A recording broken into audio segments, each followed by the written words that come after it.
everyone, I'm Jackie Max. Welcome here sa aking card today. Today's message po niyo para ito sa Pisces sa month of July career po. Ito'y pawang gabay lamang po ito na sa taas sa ating pagtiwala sa ating Panginoon at be minded po sa ating mga readings at welcome po sa mga quotes with you guys at pwede po ma-resonate sa inyo at kung hindi po ma-resonate sa mga Pisces, bubuli lang po at at baka naman po sa sunod ay ma-resonate sa inyo guys. Tingnan natin. Okay, the moon. Some of you hindi ka makatulog, parang na-confuse ka, nahihinayang ka sa ginagawa mo.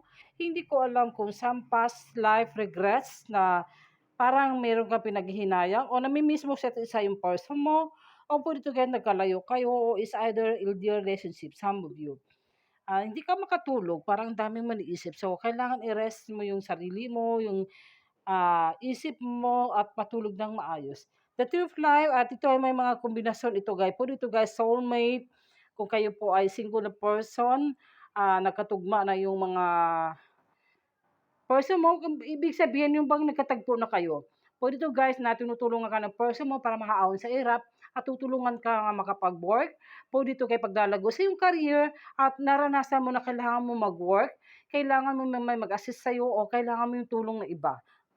Some of you parang kailangan mo ng self-discovery, self-analysis na kailangan gawin mo ito. Hindi yung salita na lang o sensible minded. Kailangan gawin mo kung anong gusto mo sa buhay.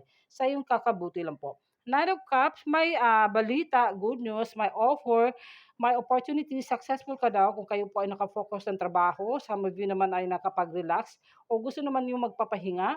Some of you naman na gusto mo makamit yung mga pangarap mo. Meron ka pagtatapos ng mission sa buhay, pwede sa bahay, sa sakyan, po dito pag-apply ng work, po dito sa negosyo guys. Maganda naman ang takbo sa kapirahan sa career. Sa Pisces, kailangan mo lang na mag-focus daw.